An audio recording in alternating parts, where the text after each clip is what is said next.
Remember Valdes? Oh, well, we don't have time to remember. No remembering! Faker's getting in there. This is a fantastic composition to invade with, and they're looking for Burdol. Not really having much. Faker's tanking turret as well, looking for an angle, but not going to amount to anything outside of Burdol's flash, which is going to be very nice. Yeah, T1 Kia were like looking at ShowmMaker. That you feeling lucky? You think you can find him? Not going to be able to commit. This will mean T1 get vision around both jungle starts here for Oner, and if he had decided to start blue here, would find himself in a miserable position. He is not, of course, going to be doing that, and T1 will try to potentially set up a 3-buff for the Poppy here into the Wukong early, and they see him. Pings come down instantly. Uma just going to come over here and try to check this.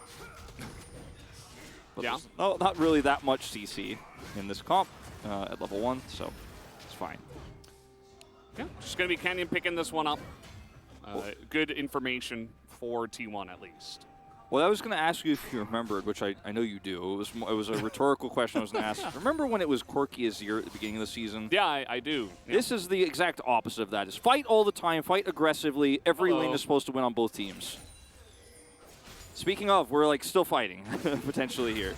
Yeah, so level 2 here. It looks like Oner pretty confident to take this with the red buff. But Phase Rush going to be very nice for Poppy to just say no to that fight. And T1's gamble on the level 1's nearly leading to a kill on a Burdol, grab his flash, which is quite significant, but right now Canyon the biggest recipient, the biggest winner of this exchange at the moment. Bottom side prio here, level 2 hit first for Deokdam and Kellin. This is a very annoying lane to play out now as Guma. Obviously once he hits level 2, still a little bit more power there, but the level 1 is where you want. Yeah, and Sylas nowadays, the laning phase it was never really where you looked for his power, unless you're in like solo queue or something like that, potentially, but even then. As Faker is going to be poked out just a bit, and ShowmMaker has a hefty amount of Leblanc games under his belt as well. Not quite the number that Faker has, but still 30 games of experience in the LCK alone. Oner's going to come up here and potentially try to punish this extra prio setup that ShowmMaker's looking for. I mean, he's damaging the turret plate, but he's vulnerable. Faker definitely trying to sell it here a bit, but no distortion does come in. And so ShowmMaker is totally fine. Yep, doesn't commit to the distortion, so only easy. And there's unfortunately no follow-up CC from Faker there or Oner with level 6. So not a successful gank, but it does relieve some of the pressure, allows Faker to back here. This Canyon's coming over one more time. Does not actually commit to his blue buff here, wants to set up for a potential dive. Or catch a Wukong coming over here to set up defensively. Yeah, I think they did spot Canyon coming in here, as Canyon will be spotted now, and they're just going to engage onto him as in comes the rest of the team, but immediately, you're already so deep in here, and Deokdam takes 2 turret shots. Keria will not even go down, and a disaster for T1 Kia. T1 reads him like a book and wins this early game. Could have just backed off and taken his blue buff and taken a 3-buff start and been very happy with the lead he had while they already had bottom prio. This draft is better from ahead, but you're the side that has the LeBlanc, you're the side that has the Renekton, you know, that's going to naturally start to win out against this Gnar in the lane. They tried to force this so hard, and 2 kills over to the Kalista on T1's play is just a disaster. Yeah, Canyon really trying to force these ganks to happen. Zeus looks like he knows this is coming. Can he get out of this one is the question. He's just going to hop onto his minion. Steadfast is so early. Yeah. It's the hop. I mean, it's Canyon with no buffs because he just died, right? So it's like, oh, okay. And he's not even farming. Definitely feeling a bit desperate here for the T1 Kia jungler. Just really forced, unfortunately.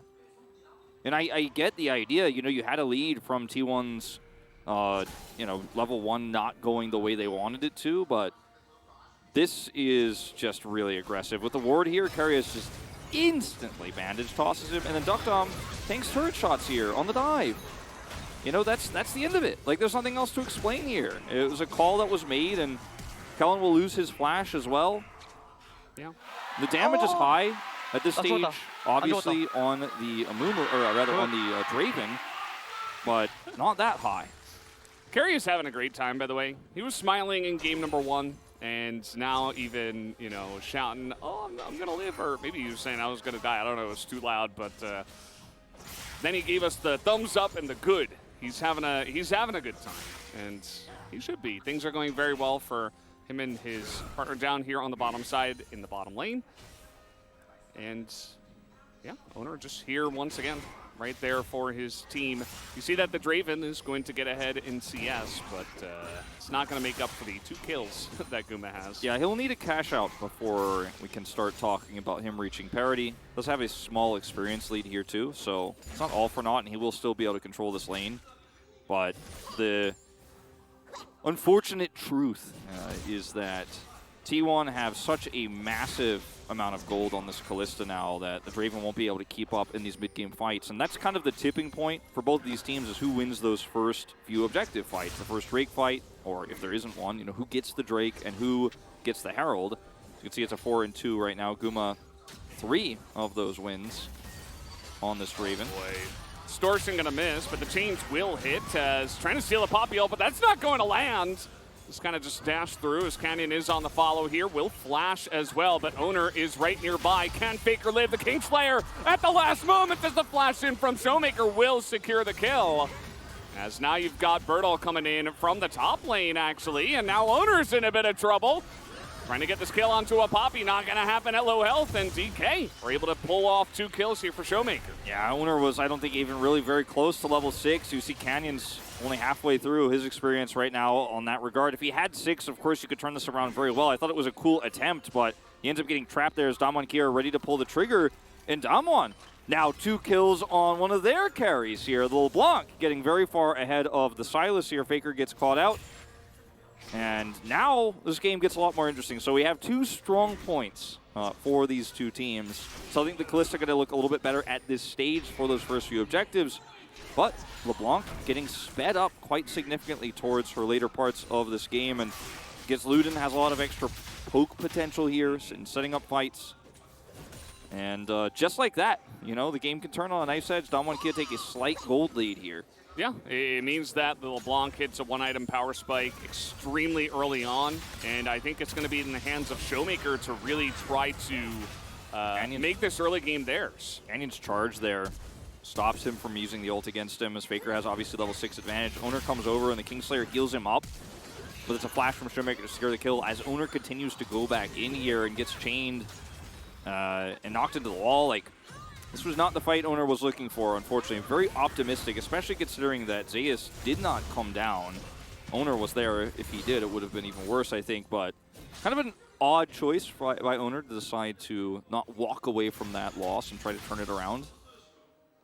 Yeah, it was definitely a very close play.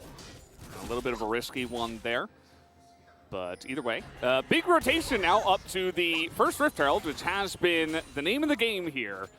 For these 2 teams. We had a huge fight break out in game number 1. Take a look at the vision control right now from T1. Yeah, it is insanely in the lead for them. Oner has 6 now, and he is unseen on a control ward. They all committed to control ward buys here to make sure they could spring traps, but Damwon Kia playing this very patiently, clearing out the bottom side of the vision. Now Faker's isolated a little bit. Yeah, Keria looking to come in. He's going to find Deokdam, looking for that big mummy trap as he will force the cleanse and the flash out of Deokdam, but a huge whirling death from behind is going to secure a kill for him. As now fighting front to back though, Guma pretty fed, looking for that damage. Faker will be able to pick up the kill, and the chase is still on. This team can chase so easily with this comp as Flash comes in, looking for Deokdam, who is flashless. But did you go too far? The answer looks to be yes, as ShowmMaker with a blue buff is looking to get in there. Faker still trying to zone for his team and will take down Deokdam with a huge coup, still alive, and even zones away ShowmMaker, who's trying to scout here with his clone, but will not be able to follow up. Yeah, not going to be able to get close enough to Faker to take him out. Canyon does have Hex Flash, but no regular Flash. Isn't going to be chasing him down either. Burdol teleports mid, and the Herald was not taken in all of this, so looking to actually have a bit of a teleport war here of attrition as we see this wave shoved through from Burdol so they can actually get onto this one. Canyon does not back. He's super low and might have to smite here early. I think Burdol should be able to pull the aggro away from him. Looks like he will be fine, but still, T1, you have to be aware of the fact that they can rotate into this choke point. They don't have control vision there, but Kellin set up. and they will take this one away. Very close fight there, but I think the Kalista lead actually being so huge for T1. This is what the Leblanc can do. Already, well, not even on the Ludens. Thought I saw its proc there, but I guess it must have been the electrocute. Either way, still an insane amount of damage already in this game. Yeah, this fight for T1 was so forced, I think, based on the angle that the Cyclone was set up for, and the damage is real here. Like, they don't get the combo they were looking for with the Curse of the Sad Mummy, but they still just have so much raw damage in skirmishes with the Kalista, with the Sylas. Like, DWG KIA don't really have a mid lane that could do that same sort of damage output long-term at this stage in the game.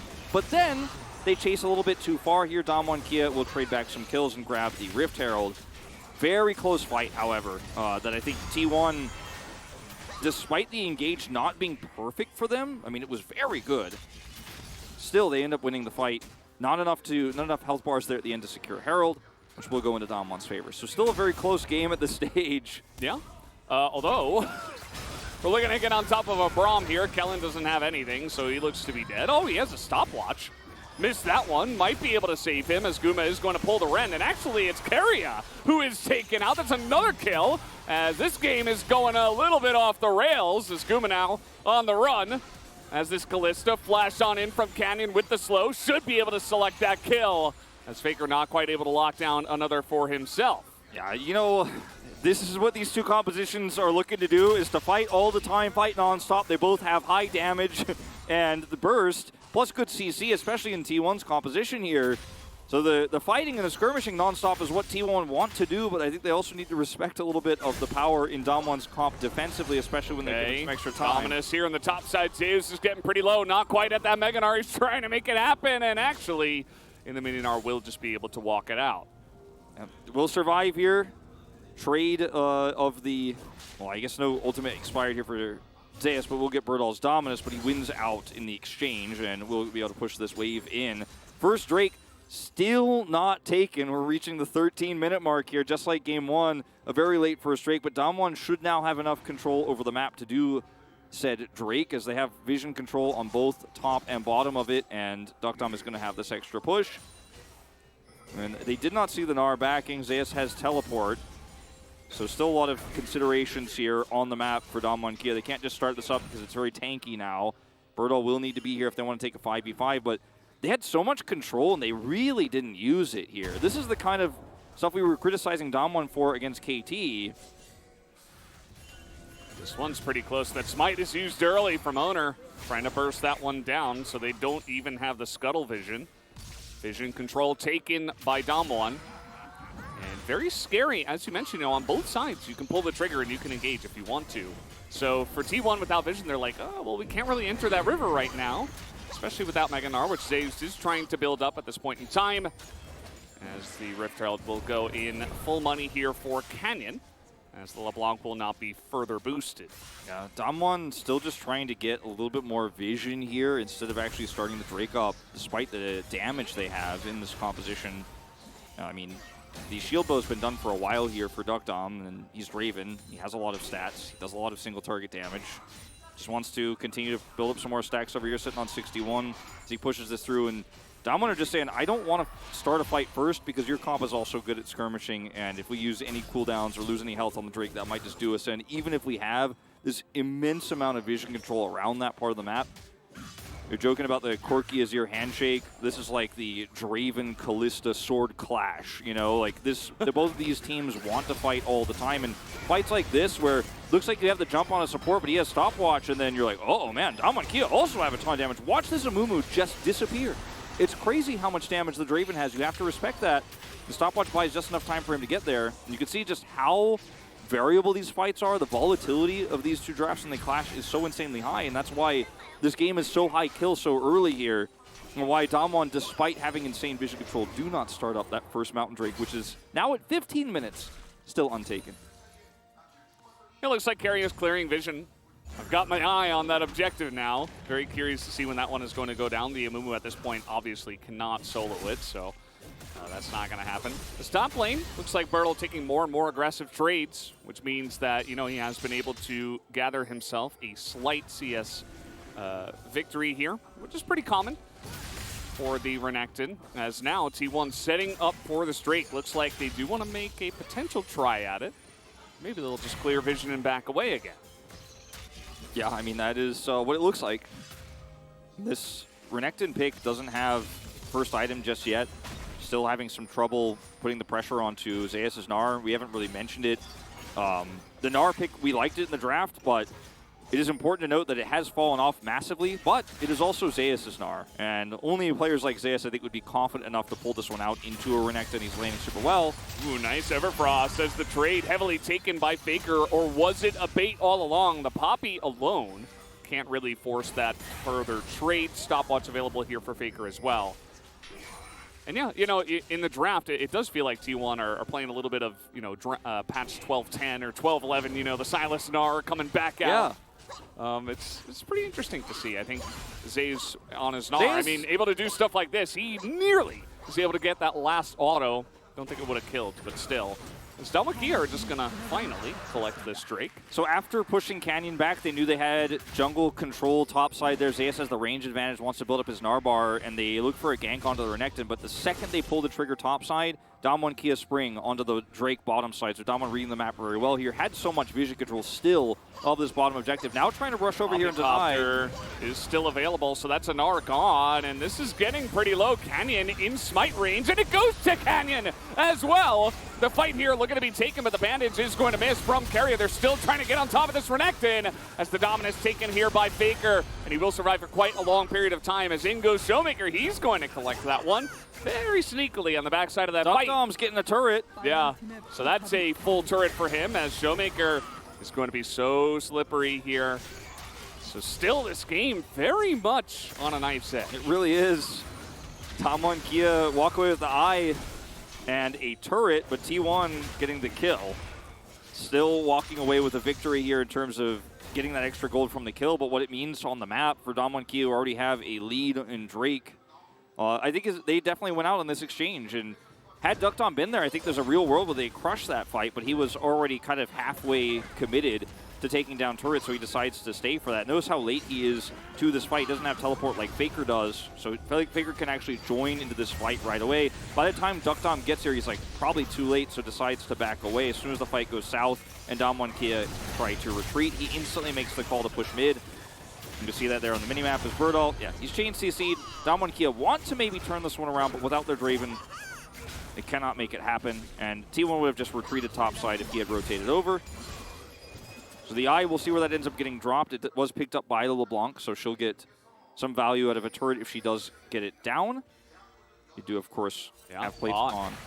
Just throw out bot, and that's going to be two turrets taken already by the side of T1 KIA. That's a huge amount of map control, and in games that are this close, it's so fantastic to get big vision leads like that early on. They zoned Faker out as well from these minions. He couldn't come out down here and get any of that stuff. They almost stopped his back too, and this might just be an extra charge. Look at the defensive setup they have on the bottom side of the jungle here. There's no way for T1 to come over here easily and contest without really forcing, which means that Draven gets free mid push, even if they take this Herald out, which they do. But Deokdam gets a little bit more control here, and T1 just barely hold this off without any losses. Minus the turret itself, like past the first turret, and just barely defend. This top lane still being defended by Burdol. He has not let go of that one just yet. The CS numbers more even at this point in time. Zeus has been more and more annoying after completing his Trinity Force already. He does have a nice, about 1,000 gold in the lead for himself. Really, a big chunk of T1 KIA's gold lead was in the jungle, where we did see Canyon about almost like 2,000 gold ahead of his opponent in Oner. So let's talk about how these two team comps are going to collapse into each other later on in the game. Like we're already 20 minutes in. It feels like we're trapped in early game because of the amount of skirmishing we've had and stuff because of these two comps. So we haven't really seen a straight up 5v5 fight. They've been crazy fights for early objectives, or just fights, of course, around skirmishes on top side or bottom side, ganks gone wrong, etc. What both of these comps have are a lot of damage with very low range. Obviously, the LeBlanc is the exception to the rule here because she can do damage with her Ludens and can do damage from far away and try to assassinate somebody. But that's going to rely on a little bit of vision control for T1 KIA, which they've been good about on objectives. Haven't been able to get deep wards because this game is so close. But then also what the fights will happen in these fights besides the low range damage is how that is set up via CC. And I think T1 have the far superior set of that between the Amumu ult, Cyclone, Gnar, and Sylas, who has Everfrost. So in terms of how everything has happened so far, we're still sitting at only a 400 lead for Damwon, which is now no longer the case with that turret going down bottom side. It's very even, like we're basically dead even in terms of gold. I think T1's comp is much easier to pull off in the later parts of the game. And we'll see how these fights do end up looking, because T1 KIA kind of coasting through this with a nice LeBlanc 2-0-2. Draven getting that cash out early. Has a lot of gold himself, picked up a collector early. But will they be able to team fight in a straight-up 5v5 when T1 have so many options for CC is the real question. And I think ShowmMaker is going to have to be the difference maker. He's going to have to be the one who threatens the backline and has to maybe threaten the Kalista once or twice, or try to bring the Gnar low while he's trying to set up for his Gnar bars. Stuff like that is what T1 KIA need in terms of X Factor here, because their CC in terms of Wombo and straight-up fights, not as good as what T1 have to offer. Their single target is insane.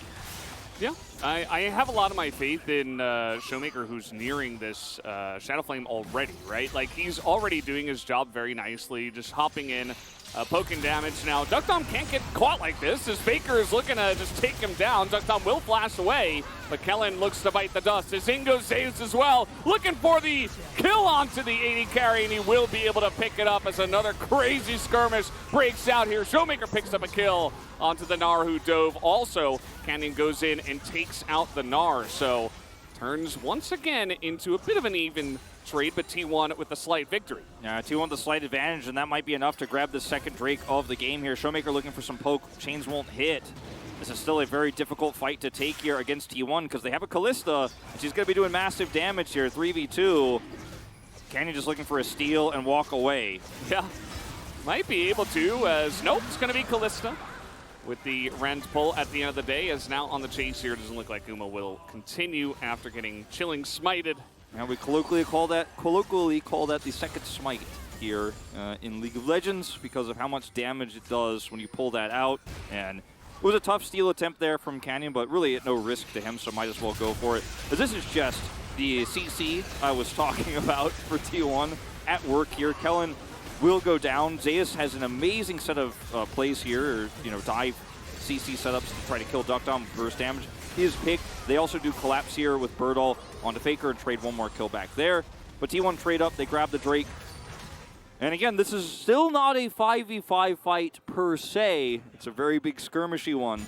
Yeah. But ShowmMaker, I mean, the more money he gets, the more of an impact he makes, and he still hasn't died yet. He's still ahead of the curve right now. And I'm liking the threat that he could put off in this game, as you were saying. He's already doing his job very well. But he can't be giving these Drakes over to T1 if he can help it. And this has got to stop happening for Deokdam. He's just going to die. Like, this is just him getting picked so many times. He's died 4 times. And that's just a free Baron now for T1. I mean, it's an excellent pick once again. T1 are finding every single angle. Yeah, and it's a flash Gnar. From far away, you think you're safe. You're not safe. Not against this composition. There's just too many threats, as you were saying. There's just too many ways to get on top of Damwon. And T1 are playing this out beautifully. Canyon trying to get close, but he just gets Amumu'd in the face. And that will be T1 securing the Baron. So that's another objective going down after a mid-tussle goes up in T1's favor. And it's kind of funny considering that the turret that's still up for Damwon in the mid lane, I think is why they have felt safe to farm like this. But the turret has actually kept the wave in such a space where T1 could threaten more. A little bit of a play here as the Braum is knocked away, and T1 are turning this one around. Huge Cyclone onto the both of them on the second application, as that is going to be enough. Zeus is going deep now, and he is so tanky with all this gold and the Baron buff. This game was so close, and now it is so one-sided. T1 are just pushing down the mid lane and taking lives. They have Baron still, and they're going to push even further here, I think. Maybe take out an inhibitor. I mean, we're 25 minutes into the game. It doesn't feel like it because it feels like it's just been a non-stop early game. We could never get out of mid. T1 are like, I think we might be able to get even more here. And ShowmMaker's like, man, what do I got to do? Like, like 3-0-3 on the LeBlanc, just not able to do enough. Tries to get a double distortion, immediately goes into the stopwatch, and that might be his demise, actually. as he does get the 1 kill, and T1 are just continuing, as it is a little bit risky, but at the end of the day, with the Baron buff, it should just be enough. They're going to target down this Nexus and end again in 25.